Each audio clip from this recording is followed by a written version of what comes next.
but it's probably gonna mess up. Oh, we're live. Live from Saturday night. Hey guys. What's up? It's the blonde and the brunette back in action. All right, so you probably saw the title. Would you rather have $1 million lump sum, or would you rather have $10,000 a month for the rest of your life? Okay, so if you really think about that, I mean, obviously $1 million sounds amazing off the get-go, right? But $10,000 over the rest of your life, more than likely you're going to live more than however many months that would be to add up to $1 million. So most of us are going to choose $10,000 a month for the rest of our life. So how is this something that, how would we be able to achieve that? So residual income. If you don't know what residual income is, this is what we're going to hit on today. And it's something I didn't know about a year and a half ago. I didn't either. And it's something we talk about every single day. It's something we are very passionate about, and we want to share it with you guys, and we want to educate people about it. So residual income, what is that? That is income that continues to generate after your initial effort that you put in, or however you, whatever work that you put in. It's income that keeps producing. So I think that's kind of what I was going to say, and then I'm going to give it over to you. Yep. Correct? So like Lindley was saying, it's basically just a reoccurring income. You know, for both of us, we both work in the hospital. We have, hey, I can't read that far. Miranda, I have bad eyes.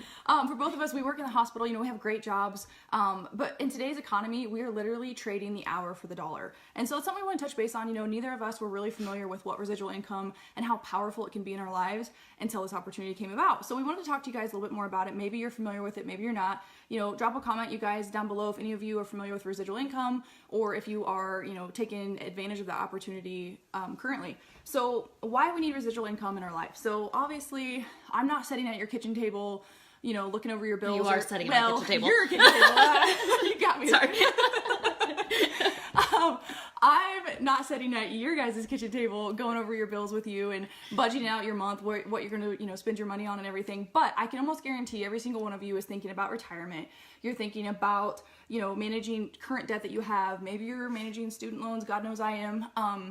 Maybe you're managing like saving for a college for a kid, or you're managing a house payment, or you're going to move to a house. Anyways, we all have that stuff in our life, right? And then what's left over, maybe you're planning on a vacation. And that's what's really sad, is that we have all this stuff to go through, and it's like, oh, maybe there's enough left, we can squeak by and squeak in a family vacation, okay? So that is where residual income is going to come in, you guys, is for that kind of stuff. Instead of trading the hour for the dollar, you can definitely bring in more money to pay off the stuff that we all have every day. So a few stats that I read that kind of was still a little mind-blowing. bit, right? Yes, I was like, gosh, yeah, I had to read them a couple times, but I'm gonna read them to you guys. So a stat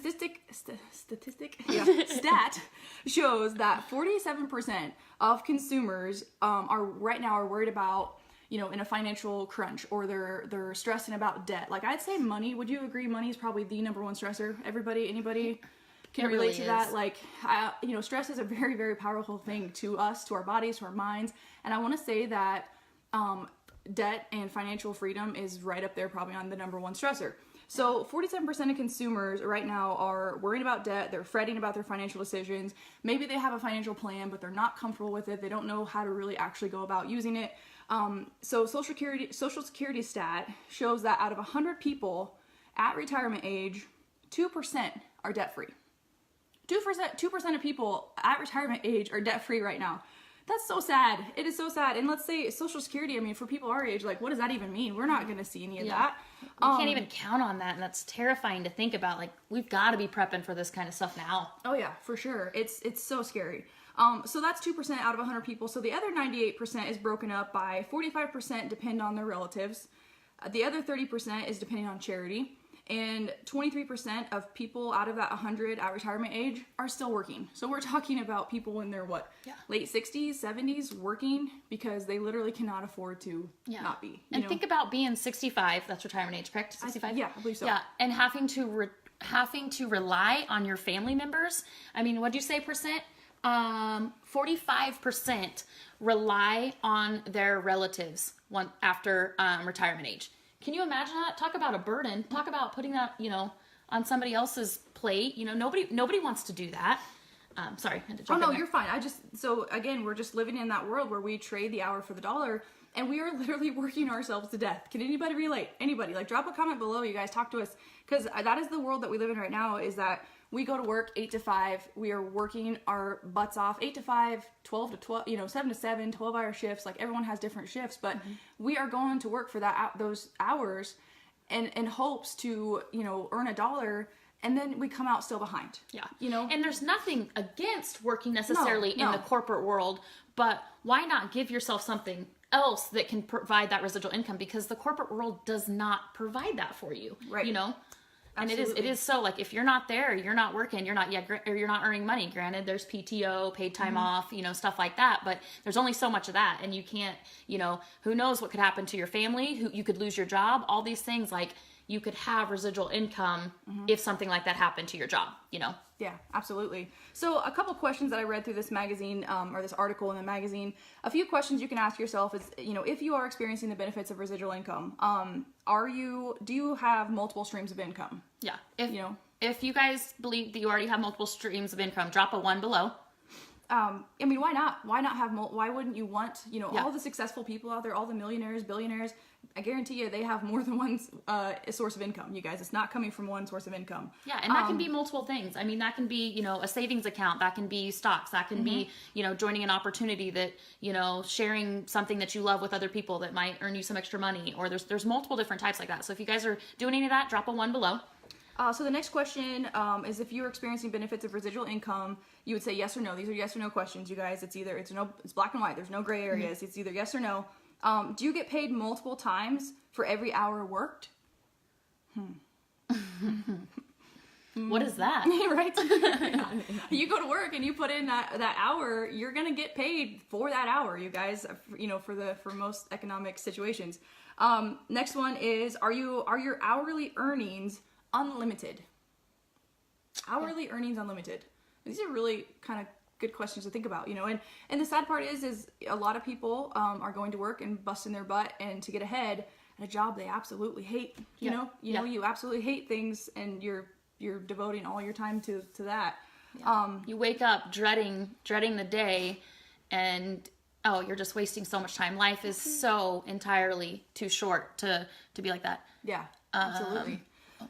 So then the next question is, are you creating income 24 hours a day? And this is the one that is just like, for me, no freaking brainer. Like, why? I'm not even gonna go off on that tangent, but why not? Why not earn money when you sleep? Why not earn money every single hour of the day?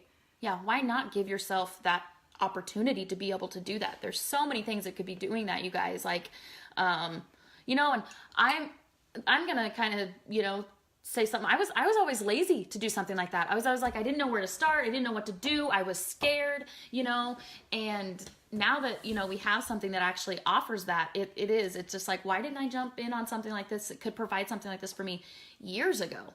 Right. But no kidding. Yeah. Does anybody doing any of that stuff? Good for you. Pat yourself on the back if that's what you're already doing. Like, if you guys have some sort of income already doing that, like, you're preparing for your future and your family's future, and taking a lot of burden off your family and your kids, and absolutely, it's impressive. Yeah, so for sure. So then the last one is, can you give yourself a raise at any time? Can you give yourself a raise at any time? For the most part, I won't lie, when I was working in Wichita, like, there's certain caps at different hospitals, and I know there was a lot of the coworkers of mine that had been working there for a long time, and they were at a cap. They literally were at the top of their earning potential, and not even near retirement age. So are you able to give yourself a raise at any time? The other thing that I love about this one is that, in a corporate world, like, you go to work, you do your job, and you do the same job as the person next to you. You both get paid the same. So what is the initiative to, like, push yourself? What is the initiative to really, really go out there and bust your butt and work harder? There isn't that out there. There's not that stimulus out there in the corporate world, whereas at other opportunities where you can earn residual income, you're basically busting your butt for someone else's dream too. Right. You know what I mean? Right. Like, you just stay at that same, no matter how much harder you work, you're only going to get X amount. And, obviously those jobs still have to continue, and those jobs have to be out there. But, I kind of interrupted you, but one thing is, some of us wait years to even get, or not years, but a whole entire year to get a 50-cent raise, and that's it. You know what I mean? And a 50-cent an hour raise it's it's not a lot. I mean, we're all appreciative of it, of course. Right. But that's all like some businesses can offer. And I mean, obviously we're grateful if that's what your business can offer, but that's also really sad when there's other things out there that could be providing you way more than just 50 cents an hour. Oh yeah, for sure. And these are all just things to think about, you guys, when when you're thinking about what you do every day, getting up and going to work. Like there's just more out there that maybe people aren't aware of, and that's basically what we wanted to get from this video, is to kind of get that information out of there. But giving yourself a raise every hour, I mean, you literally, you decide what you're worth with certain things, and you need more money, and you have a bill coming up, you want to buy a house, whatever. You work harder and you're going to get compensated for it. Corporate America, you might work harder, you're going to hit a goal, you're going to get a promotion, that kind of thing, and then what's next? They just want more from you. They just want more from you. Cool, you did that, but they just want more and more and more. So you decide your worth with a lot of stuff with residual income, which is pretty powerful as well. Yeah, and with residual income, it's something, if you want to take a vacation, or heaven forbid somebody in your family gets sick, or you get sick, or whatever, you're able to ride out that residual income still for a while, and being able to, most residual income you can work from anywhere. It's access from your from your fingertips. Like basically everything is these days, except for I wouldn't say in most corporate America jobs. A lot of us can, I guess, work from home, but I wouldn't say the majority of us can work from home. Right. But anyways, yeah, so that's something with residual income. You can be going on your vacation and just have to put in maybe not even any hours, but a few hours, and still be making that same residual income or same amount of money. Right. So yep, absolutely. So really, that's those few questions to ask yourself. If you said no to any of those, then you are not realizing and taking full potential of the power that is out there with residual income. So I mean, if you haven't already made the decision to pursue something out there with residual income, to pursue the opportunity, I highly encourage you to look into it today, and even just to sit back and think about, like Lindley said, with would you rather have $1 million or $10,000 a month for the rest of your life? Like, think about your future and how different it would look, knowing that you're gonna have this money coming in residually. Is that a word? Residually? Yes.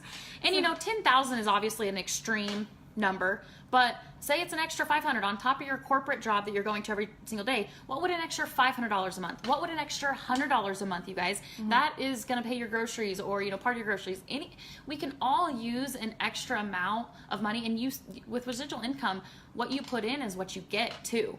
And it's just I don't know. It's definitely, I feel like nobody really thinks it's achievable, but you really, until you look into it and you give yourself a chance, residual income is out there, and it's very much a real thing. And you're never too old, you're never too young to start doing something like this. We know some people that are earning residual income that are right around retirement age, and they're like really trying to bust their butt to be able to retire a little sooner, or make their dreams come true once they hit retirement, to be able to have a little more of a cushion to be able to do the things they want to do. Why not start working for that at our age? Man, if I would have known about this when I was 18 years old, when I was 16 years old, if I would have known about this, and been able to do something like this.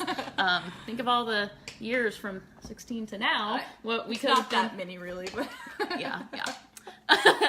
Thanks, Chelsea. Yeah. I think that's really all that I had. So if you guys want to know more of some of our favorite tips to earning residual income, message us, drop a link below. We have a few more tips that we'd like to share with you guys, and what's worked best for us and what we found out. So thank you guys all for watching. If you took anything away from this video or found it valuable, please feel free to share, comment. Yeah. And we've been, Chelsea and we've been doing a few lives here and there. You'll probably see us again. It's like our third one. Yeah, something like that. We forgot to hashtag it, the blonde. I was thinking that too. We'll have to go back and put that on there. But yeah. But all right, guys. Hey, Claire. Hey, guys. All right. I hope you guys all have a great evening. And until next time, we'll talk to you later. See you guys.